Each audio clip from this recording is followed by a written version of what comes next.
Good afternoon, folks, and welcome to our July membership meeting here at the Bartlett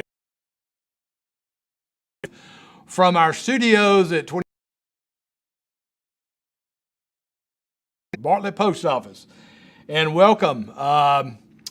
Back in April, we were thinking that we were going to do one or two of these, and that was it. We're going back to being live and in person, but who would have known? So here we are.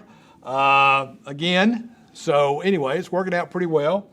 We're enjoying this. We've got a very good program for you, and we got some gifts to give away, as you well know. So that's how we start this program. We will ask you some questions, and then you will chat in your answer, and we have someone standing by to take your chat, and the first person with the correct answer will win. So we're going to try to ask as many questions today as we possibly can, and we're going to start off with this question.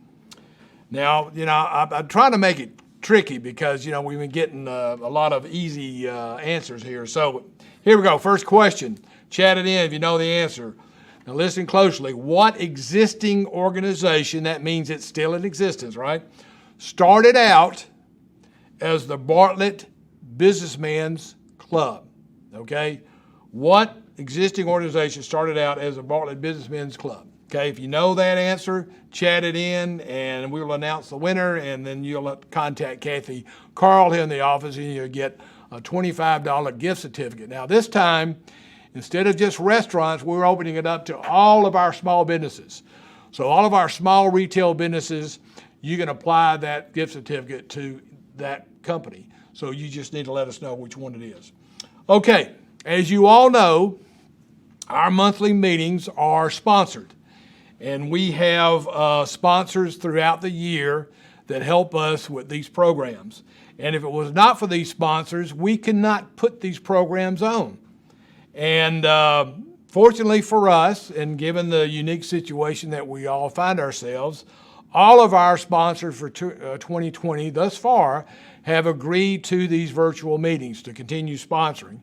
And so I want to give a shout out to all of our monthly meeting sponsors, and they are in no particular order: IEC, Ava Maria, Trustmark Bank, Methodist North Hospital, Southern Security, SunTrust Bank, Memphis Funeral Homes, First Horizon, and St. Francis Hospital. We want to thank all of you for continuing to sponsor our monthly programs.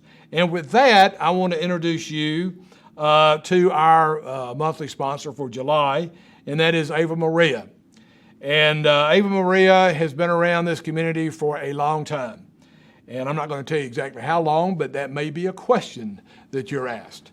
But we're very fortunate to have the CEO of Ava Maria with us, and that's Frank Cattuso. And he's been the CEO of Ava Maria for 25 years, and he's still running strong. And so anyway, I'm going to ask Frank to come up, and he's going to tell you a little bit about Ava Maria if you don't already know about them. And then I think they got a short clipping they're going to show you. But anyway, Frank, come on up.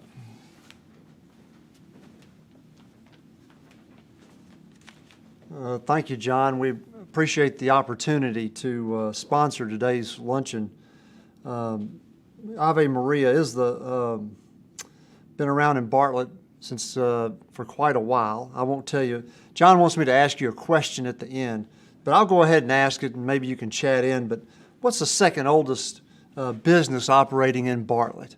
But Ave Maria offers adult day services. We have assisted living in a memory care area. We also offer skilled rehabilitation with physical therapy, occupational and speech therapy. And so we do have a brief video we would like to show you. If you ever need any assistance with questions about aging or aging services, we are there to help and glad to do it. Again, we want to thank John and the Chamber for this opportunity, and we're so glad to be a part of it. If you need more information about Ave Maria, you're welcome to call us at 386-3211, or you can go to our website or follow us on Facebook. But again, what is the second oldest business in Bartlett? And John, thank you so much for having us. And we've got a brief video for you. Thank you.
And welcome back to WBACC. That's Channel 1 on your dial.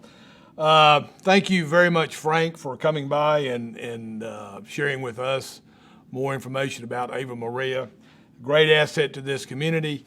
And I don't know if you understood his question there, but he was saying what is the second oldest business, continuous business in Bartlett? And guess who it is? It's obviously Ava Maria. They've been here, I believe, since 1956 or something like that. And guess what? Cindy Norman, one of our ambassadors, won that contest, or that knew the answer to that. And Cindy, you get yourself a free gift certificate to $25 gift certificate to the member of your choice, retail member of your choice. So you know what to do. Contact Kathy Carl, and she will get that gift certificate for you. Now, to our first question. The winner of that is Robert McNear II, and he's with American Recovery Centers, and he answered that correctly. What existing organization started out as the Bartlett Businessmen's Club, and that is the Bartlett Area Chamber of Commerce. Okay, moving on. I'm going to give you another question real quickly. Now listen to this. What Bartlett company is the world's largest maker of 3D disposable glasses? Okay, if you know that answer, chat it in. The first person to chat in the correct answer will get a $25 gift certificate to a chamber member. So, okay, now I'm going to move on to Marley Young, who's our Director of Communications, and Marley's going to come up and she's going to kind of give you an update on what's going on in the community and with the chamber. So, Marley, if you would. Hi, good afternoon. Thank you everyone for joining us today. I'm just going to go over some brief upcoming events with the chamber so you know what's still going on here. Coming up on August 12th, we're having a virtual Staying Ahead of the Curve, which Staying Ahead of the Curve is our free workshop series that's sponsored by First Horizon. We're going to do a virtual workshop on August 12th at 2 p.m. If you register on our website, I'll get you the Zoom link for that. And the topic is Internet Marketing Fundamentals. So it's going to be a brief overview of learning about internet marketing, and it's going to be an hour-long virtual workshop on August 12th. After that, we have another Chamber 101 on August 13th, which is a Thursday at 8:30 in the morning, 2 weeks from now. If you are new to the Chamber and you haven't attended our orientation, or not new and haven't attended it, or if you have some new employees or new people to your team, we encourage you to come. It's a great small little networking opportunity where you learn about the history of the chamber, what we have to offer our members, and kind of what we have going on here. We're keeping those at really limited numbers, so I encourage you to register, and then we'll open up further dates in August when we fill that one up. We've done a couple so far with our social distancing measures, and they're going really well, so we hope to see you there. Toward the end of August, August 20th, we are hoping to do our first, again, in-person lunch meeting. So I know everybody loves this virtual format, but we are hoping to get some people back together in August 20th, which is a Thursday. It'll be at Cedar Hall, and we are very, very excited about it. It's not 100% set in stone. Obviously, we're following all of the guidelines. But we're going to open registration for that shortly. And you're going to have to pre-register for that luncheon. That's very important. We're not going to take any walk-ins. And the numbers, of course, will be extremely limited. The guest speaker for that is going to be Congressman Kustoff, so it's something that you're not going to want to miss. And we're still determining how we'll virtually stream that as well as having it in person. But check back for details, and I'll email the entire membership on that, of course.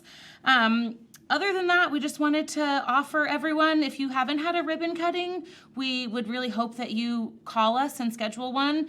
Some of our newer members haven't had one, and then we have some long-standing members too that just, it wasn't right at the time when they joined, or they weren't ready for one. So if you haven't had a ribbon cutting with us and you want to have one, that is something that we feel like we can confidently do while social distancing, and we're excited to get those going. We've done a couple in the area with some grand openings recently, and they're going really well. So if you haven't had a ribbon cutting and you want one, just feel free to give me a call at the chamber. So that's all I have. I hope everybody has a wonderful day. Thank you.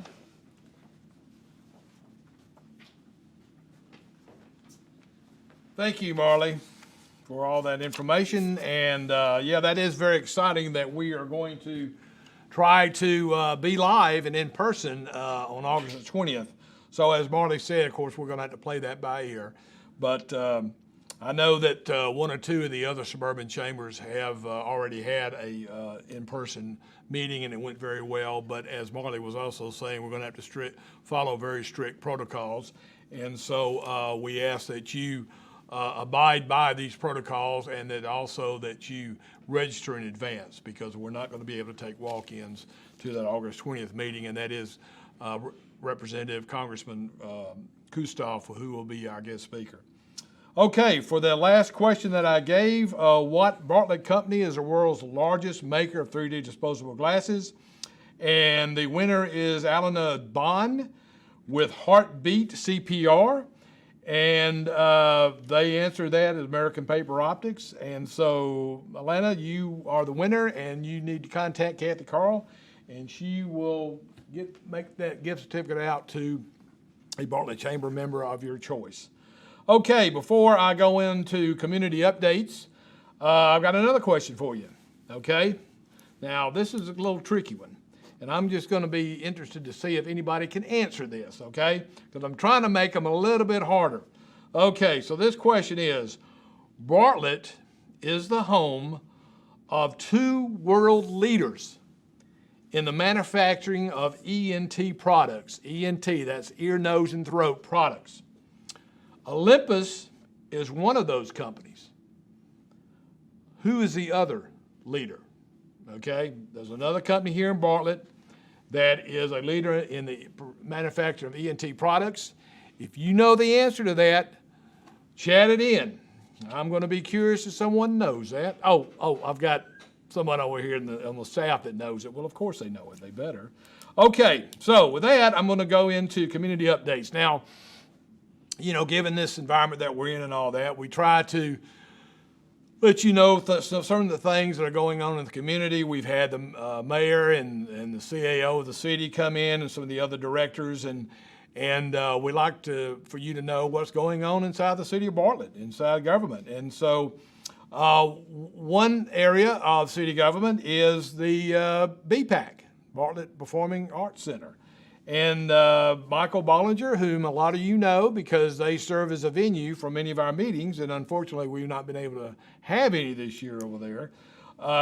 So Michael is here, and he's going to kind of give you an update on what's going on in BACC. I know they've not been able to have any performances here lately, but that doesn't mean they're out of the game. They're very much involved. And Michael, I'm going to ask you to come on up and say some things. Great, my pleasure. Hi, as John said, I'm Michael Bollinger. I'm the director of the Bartlett Performing Arts Center, and it's my pleasure to be here. Wow, and on live TV. You're getting real fancy, John.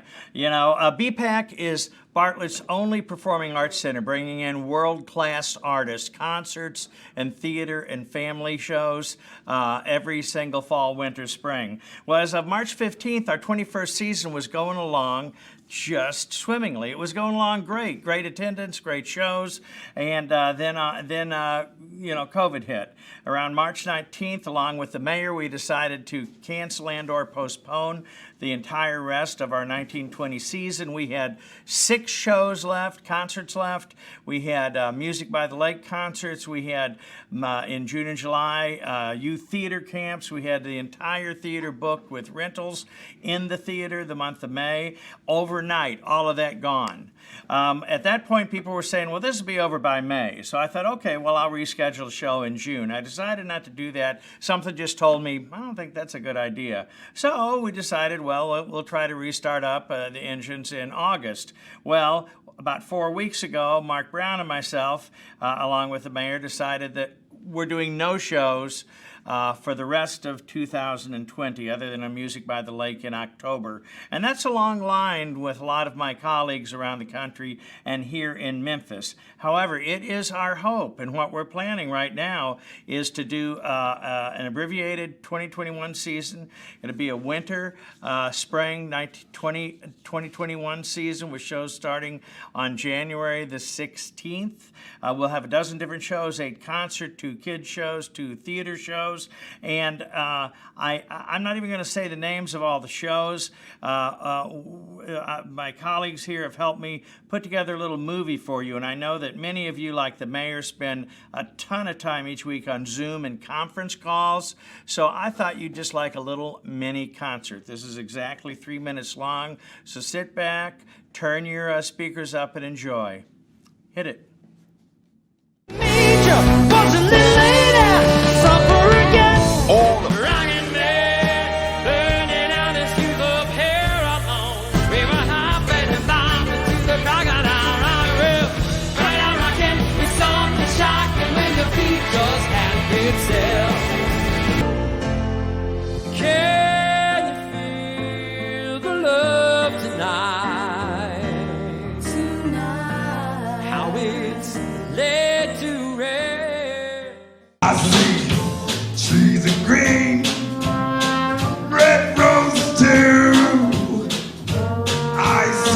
blue for me and you.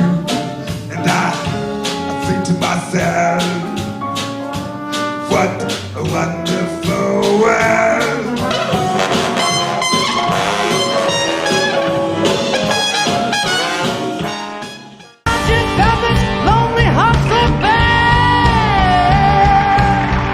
Original Beatles promoter Sid Bernstein calls the McCartney years the best on the scene. The long and winding road of that They're fantastic. Awesome. It's so good. Fabulous. Loved it. It was fantastic.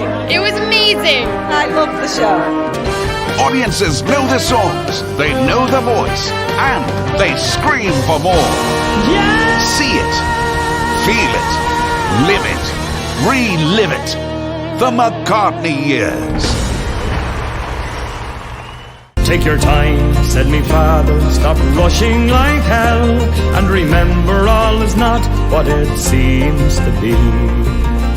For there's fellas what cut you for the coat on your back, or the watch that you got from your mother. So take care, me young bucko, and mind yourself well.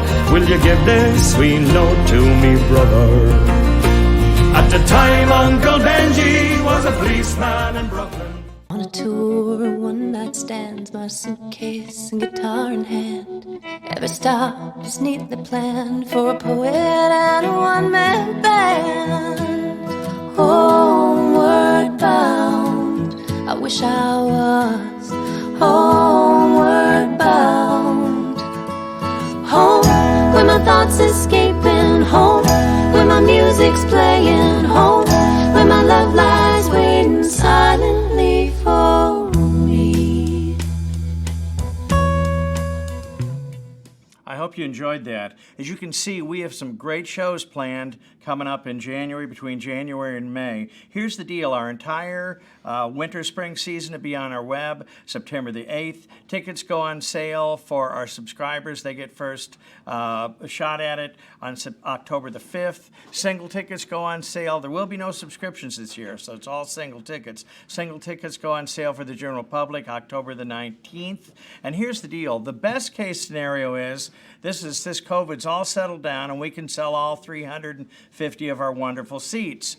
If it's like it though is now, we'll have to open the theater with social distancing. So I have 350 seats, which is intimate already. That means at most I can sell between 80 and 90 seats per performance. I have asked every artist to do 2 shows for us on the same day.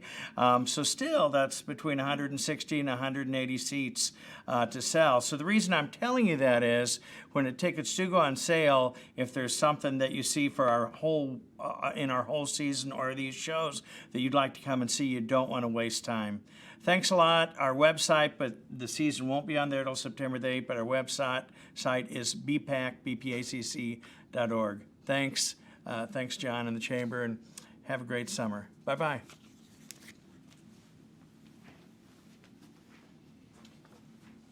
Thank you, Michael.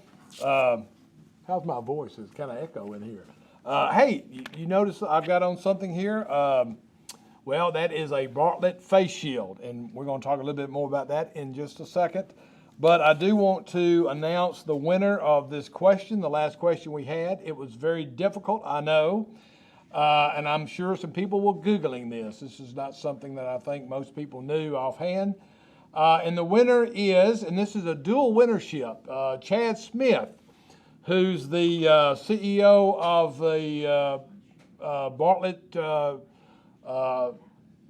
subsidiary or Bartlett location for Memphis Funeral Homes, and he's got David Dixon on here. So I don't know if Chad had David Google this to find this out or what, but I don't know if Chad is wanting 2 $25 gift certificates.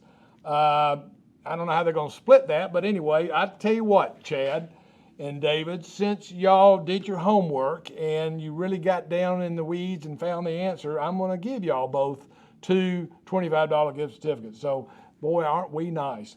Just keep on renewing your memberships. That's what I ask. So the answer to that question, Bartlett is the home of two world leaders in the manufacturing of ENT products. Olympus is one of those. Who's the other one? The one that is the best kept secret of Bartlett is Grace Medical.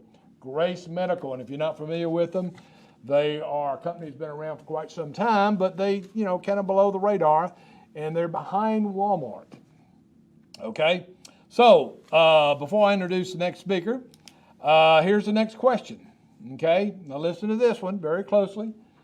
What Bartlett institution has 1.5 million square feet under one roof? Okay, what Bartlett institution has 1.5 million square feet under one roof? If you know the answer, chat it in, and you will win a $25 gift certificate. The first one that sends it in. Okay, our next guest is Thompson. Paulo R. Sorry, Mark, I'm jumping ahead there. Paulo R., who is the COO/CFO and /go-to guy for American Paper Optics. And if you're paying attention, they were one of the answers to an earlier question that we gave. This face shield that I'm wearing right here that says Bartlett Strong, Bartlett Safe, was manufactured by American Paper Optics. They do a lot of stuff. They're well known for the glasses, of course, but you know what? They're entrepreneurs. They think out of the box. Here we are in a new environment, and they respond very quickly. I'm going to ask Paulo to come up. Paulo is a board member of ours and has been very supportive of the chamber. So, Paulo, I'm turning it over to you. Thank you, John. Thank you, everyone, for giving me the time to speak today. As John mentioned, American Paper Optics is the world's largest manufacturer of paper 3D glasses and other optics. That includes glasses for watching fireworks shows, for looking at Christmas lights. That includes eclipse glasses, which a lot of you probably used a couple years ago for the big American eclipse. And we make glasses for events and promotions. That's a big part of our business. And as we know, there have not been a lot of events and promotions lately, so we had to figure out new ways to use our manufacturing capabilities. So we came up with the idea of manufacturing face shields. It's right up our alley. We do it all in-house. We can die cut the shields, we do the handwork to put them together, to customize, to do custom printing.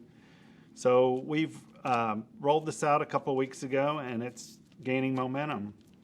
There seems to be more and more demand for face shields, especially with the idea of schools getting started. So quite a few schools have ordered them to test them, and teachers wear them. They've been experimenting, so it's gaining some traction, and there's certain advantages to face shields. As you saw, John was wearing, they can be cleaned over and over. You can use a disinfectant, a wipe, anything to clean it. So they're durable. They can be used over and over. They're comfortable to wear. Once you put it on, you get used to it. It's like wearing a ball cap, whereas a mask is suffocating at times. These are also comfortable, and they don't interfere with eyeglasses or hearing aids, and that's a problem masks have as well. These shields will allow for more better communication, both verbal and through nonverbal communication, such as smiles, expressions, etc. They also, once you have your face shield on, I notice people are always fumbling with their mask, and these face shields prevent that. So, if kids are wearing them, they're not going to get their hands in their face as much. To me, the big pro of a shield over a mask, if you have to wear one, is it protects your eyes. And if you know, this week, Dr. Fauci, as well as Dr. Deborah Birx, the White House coronavirus response coordinator, they both came out this week and said that they're recommending shields because of the eye protection. So what we do at APO, we always try to add some fun into our business. So we are offering just regular face shields like I have here. We've made these for schools so kids can write their names. So they don't get interchanged.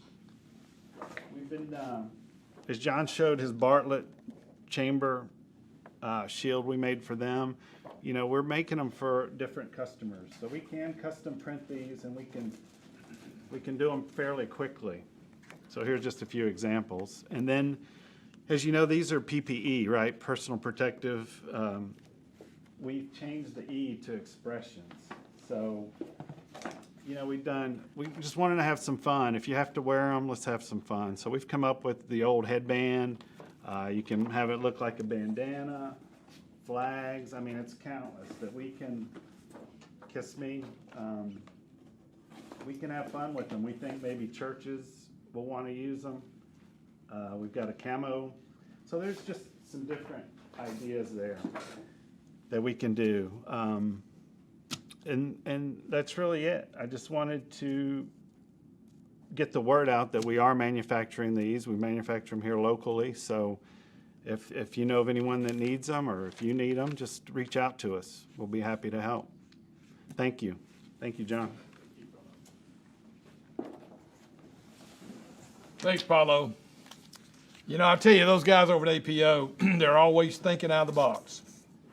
And I'm sure that there was a drop in 3D glasses being ordered here, you know, with the pandemic and all that. So they got to thinking, okay, what is it that folks out there need and use for marketing? So, I mean, I'm assuming that you gathered that, hey, this is also a very good way for you to market your company.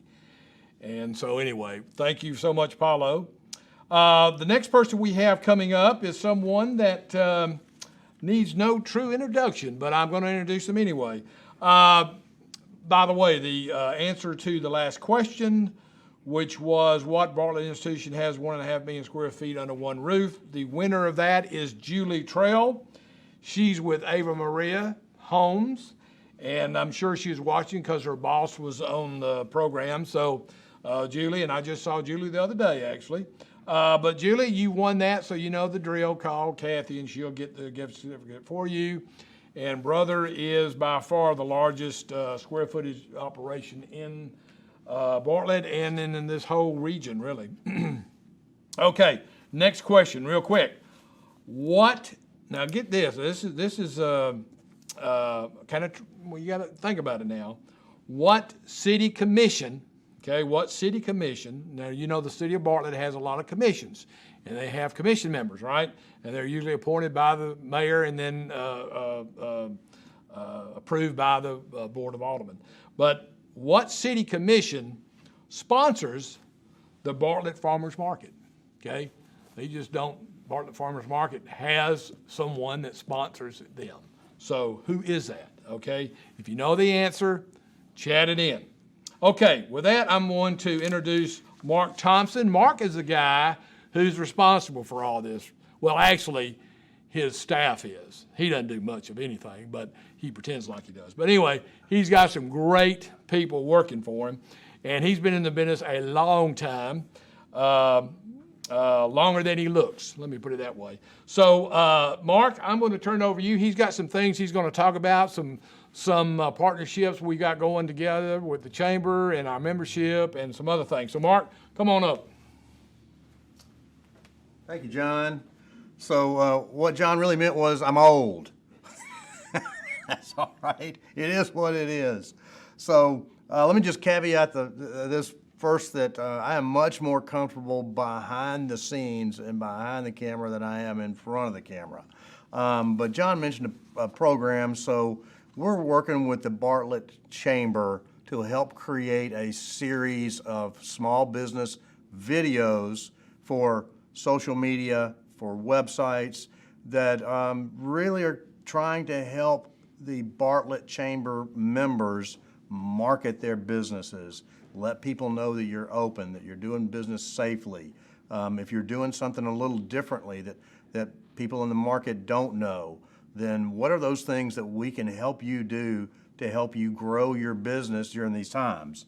So this is not something that is a big ticket item, if you will. The Bartlett Chamber has agreed to foot half of the budget for the first 10. So needless to say, John, it's not a big ticket item at all if they're going to pay for half of it. So just trying to create something that helps people connect with their customers and prospects. Very few folks are doing business as usual, so how can we help you reach out to your base virtually? Which is what we're doing as well. So we've got a short video that shows some of our traditional work and then presents some of what V2 had to do back in March, and that was pivot our business to virtual events, virtual meetings. Most of our clients have not been doing normal meetings. They just can't.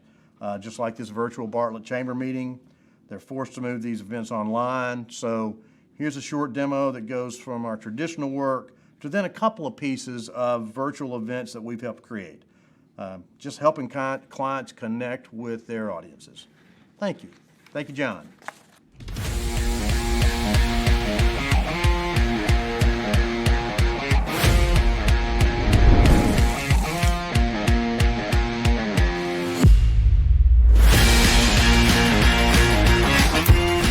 When you're working with someone and you've been working with them for years, you know who they are. Those relationships supersede just simple business.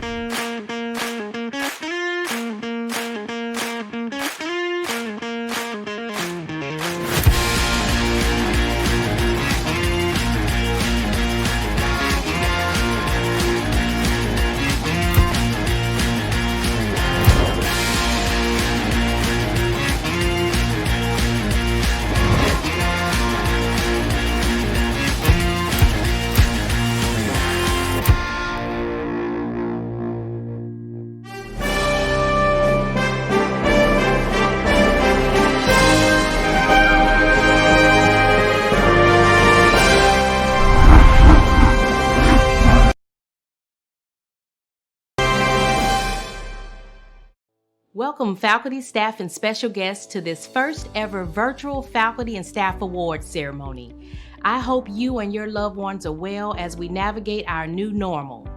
We are certainly living in difficult times. You cannot turn on the television or read the newspaper without seeing yet another devastating news story or depressing headline. Our world has literally changed in just a few short months. I have to say though, you all have been troopers.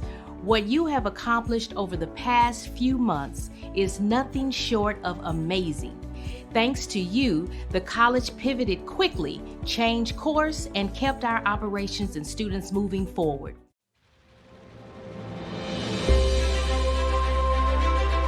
One of our biggest success stories as an organization is that to this date, we have graduated all of our high school students with no teen pregnancy. Really, it's just about teaching kids to have confidence in themselves, to have leadership. Everyone needs some form of help at some point of time, even the strongest of the strongest and the weakest, we need some type of help.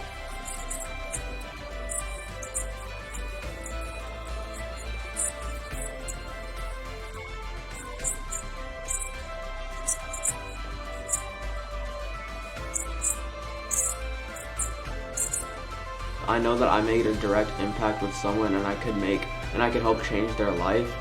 One of my favorite things about being involved and working at City Current and Lipscomb Pitts Insurance is just the dedication to helping others in our community.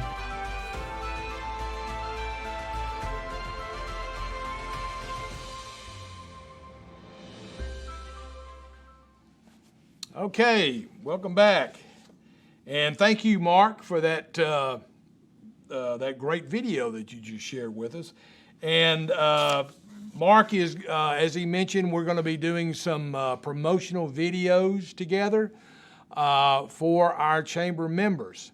And we're going to be telling you a little bit more about that as time progresses. But we've already got our pilot video, which should be coming out next week sometime. And you'll, I think, be pleasantly surprised with the quality of the videos that we're going to be doing, and we'll share what the chamber, how we're partnering with them, and how we're going to partner with our members on these videos as well. So anyway, there's more to come on that. Okay, the last question, let's see, we asked was what city commission sponsors the Bartlett Farmers Market?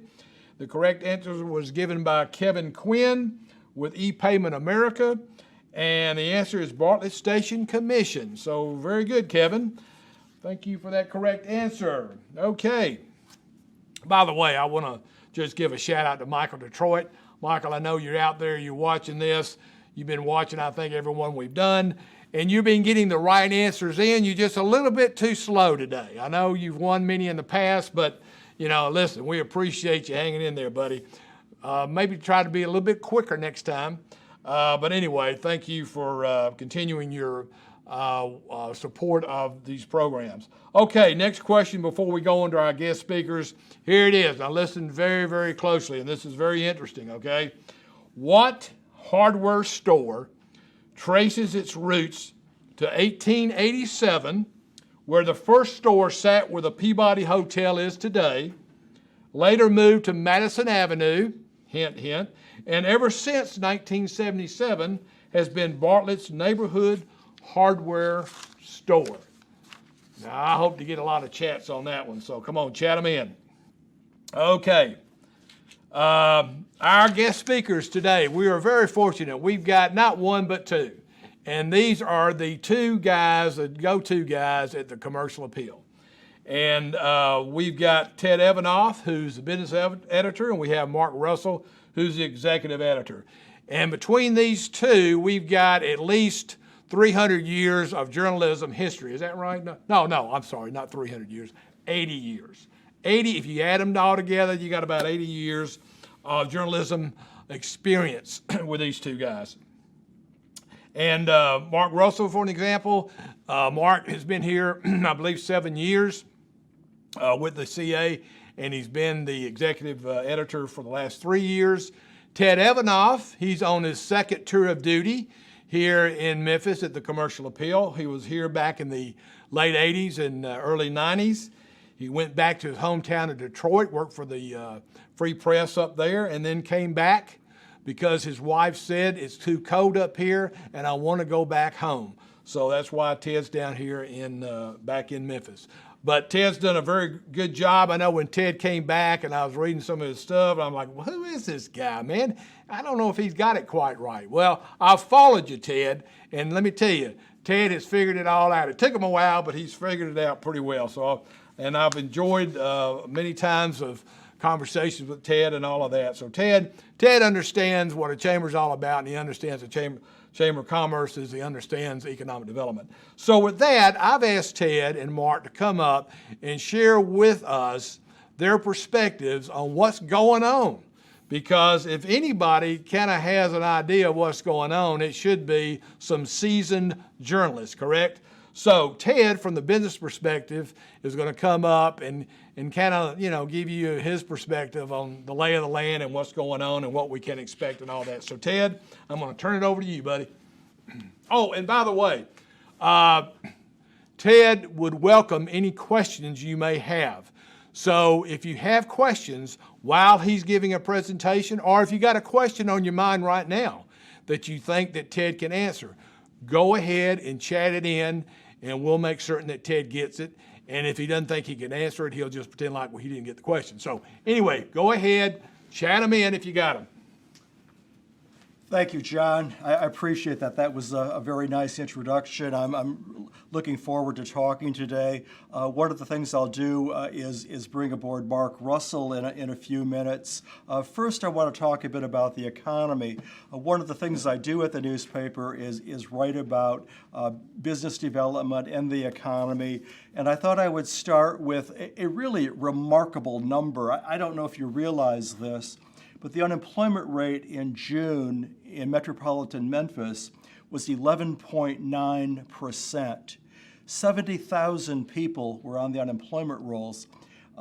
This is an extraordinary rate. It has now been above double digits for 3 consecutive months. The last time we saw this was during the worst of the economic downturn following the economic crash and the meltdown of Wall Street 10, 12 years ago. Now, what we're looking at here is a situation where it's like a lot of things about Memphis. It's like a tale of two cities. And one of the things I want to talk about is how bad is it, and where is it going to go from here? And although the unemployment rate at 11.9% is extremely high for Memphis, this isn't necessarily the end of the world for the economy here. We're starting to see some rebounds. Around the country, home sales began to pick up markedly in May and June. In the Memphis area, home sales picked up. These are the existing homes. It's still 13% below below where it was a year ago, but more homes were sold in May than in April, and it looks like June is headed for that as well. So the economy is showing some signs that it's going to pick up. At the same time, what we're looking at is there's sort of a core that's sort of holding the economy here together.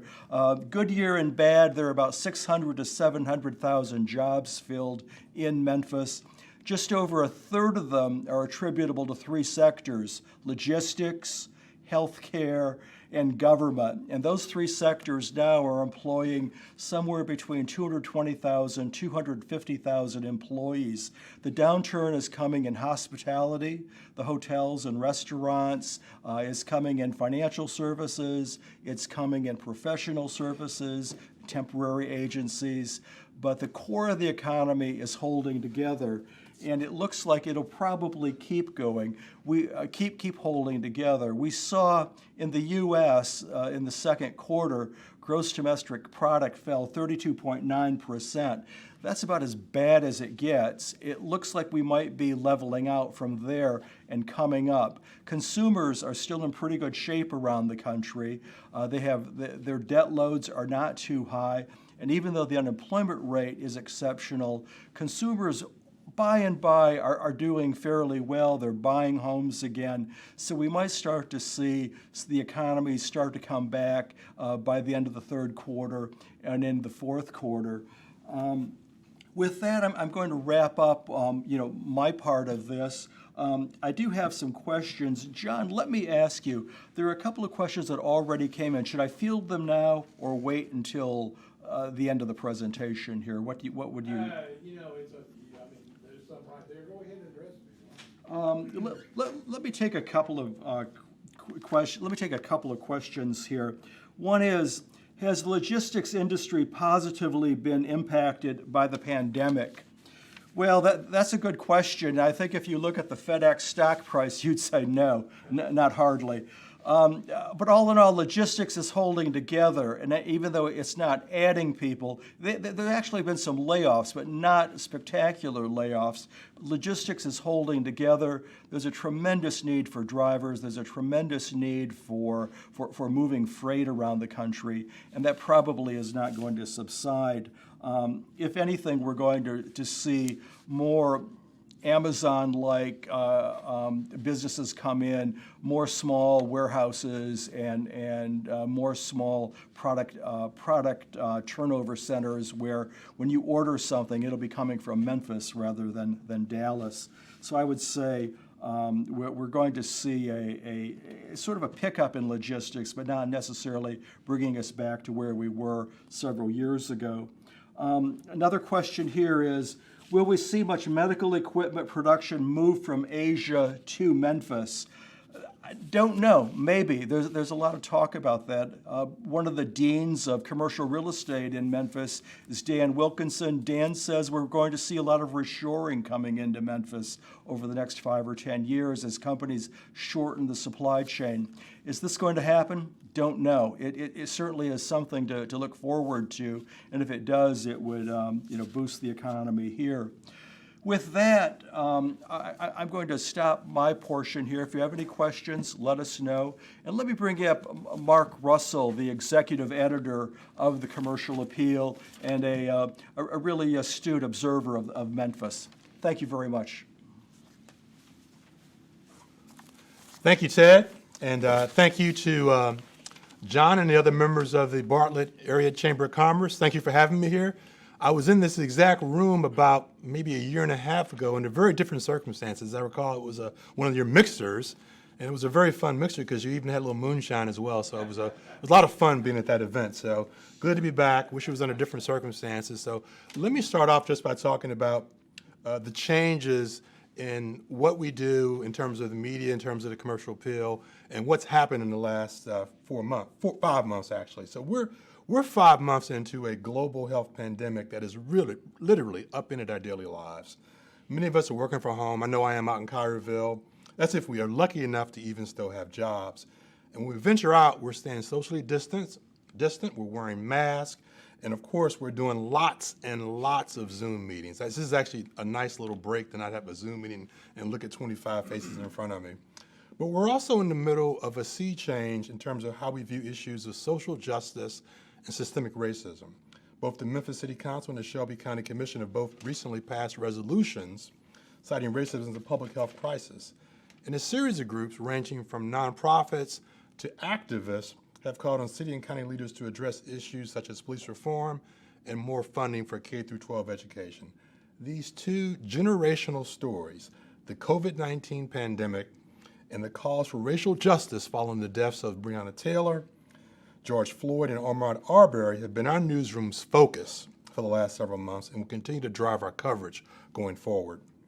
I think that's especially important in Memphis, which, as you all know, has many systemic issues and a high poverty rate. So I think it's important that we cover those issues and bring light and context to those issues. So let me give you some examples of what we've done on COVID-19. I think that's one of the biggest things we've had to do, and it's been with us for the longest time. We've actually moved an additional reporter to cover hospitals. We thought we should beef up the coverage of hospitals and testing. So we now have a reporter covering testing, two covering hospitals. We also moved our columnist, Tanya Weathersby, to covering a beat called Coping, because we thought it was important to explain to people how folks were coping with the pandemic and how they were doing things differently, being creative. And we've all noticed in our own circles how people have been very creative in dealing with the pandemic. So we thought it was important to do that for her on that beat. But in addition, we also thought it was important to tell some human stories. And I think those kind of human stories bring some sense of how the pandemic is affecting all of us.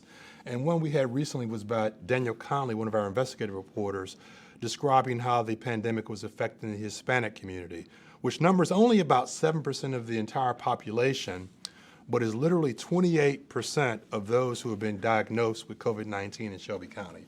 So we thought it was important to explain that story and show it. We also are ramping up our coverage of schools for the reopening of schools, which are going to be coming up literally in the next few weeks. And some, like Shelby County schools, are going back virtually. Others are going back in a hybrid model.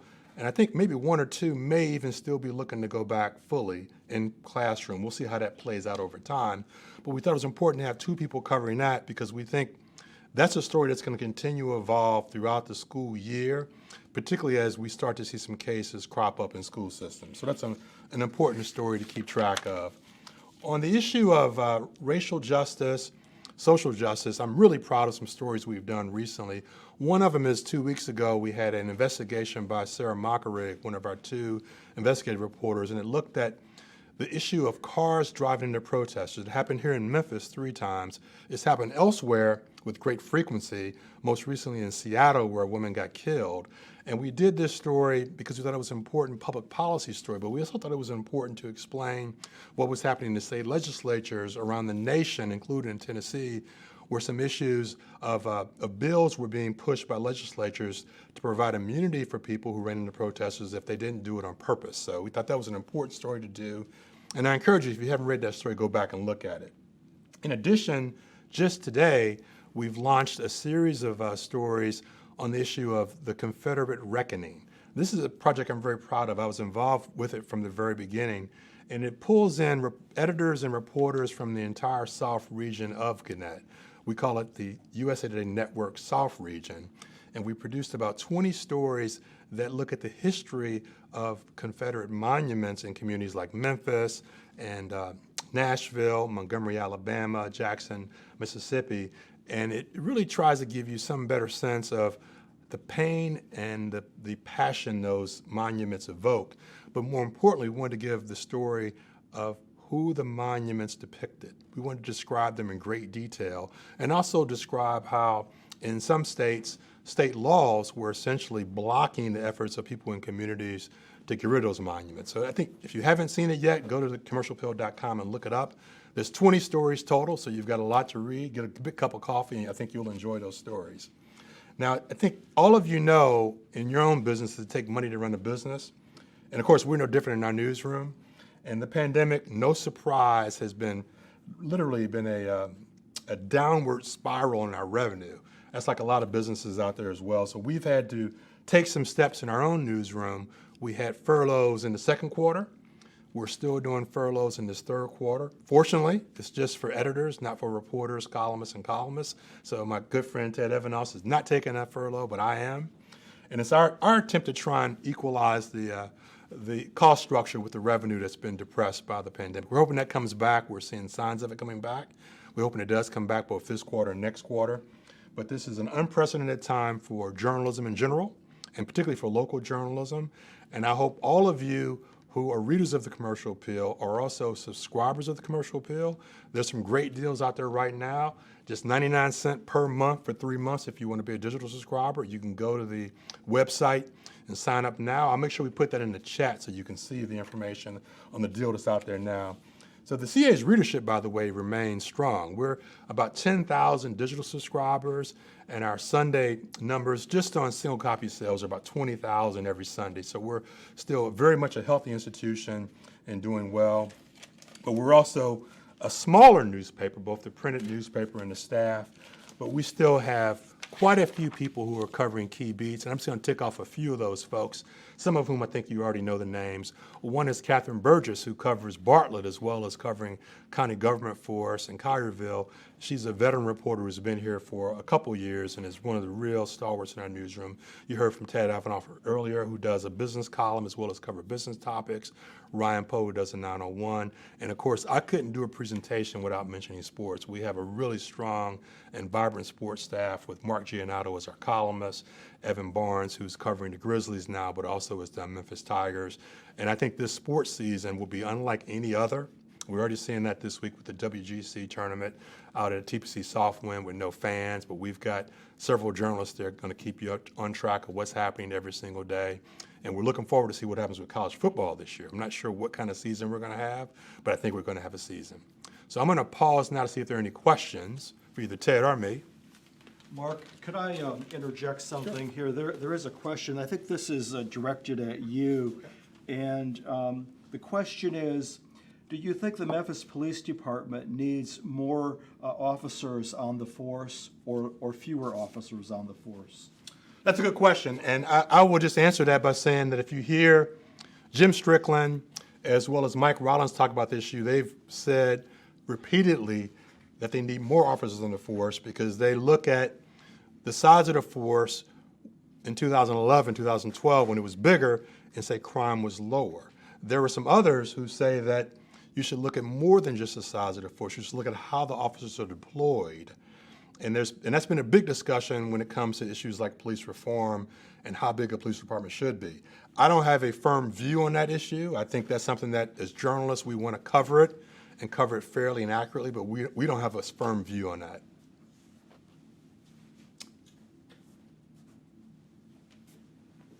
Mark, thank you very much. We're short on time, and there's some other questions, but listen, Mark, Ted, they'd love to respond to any concerns or questions that you may have.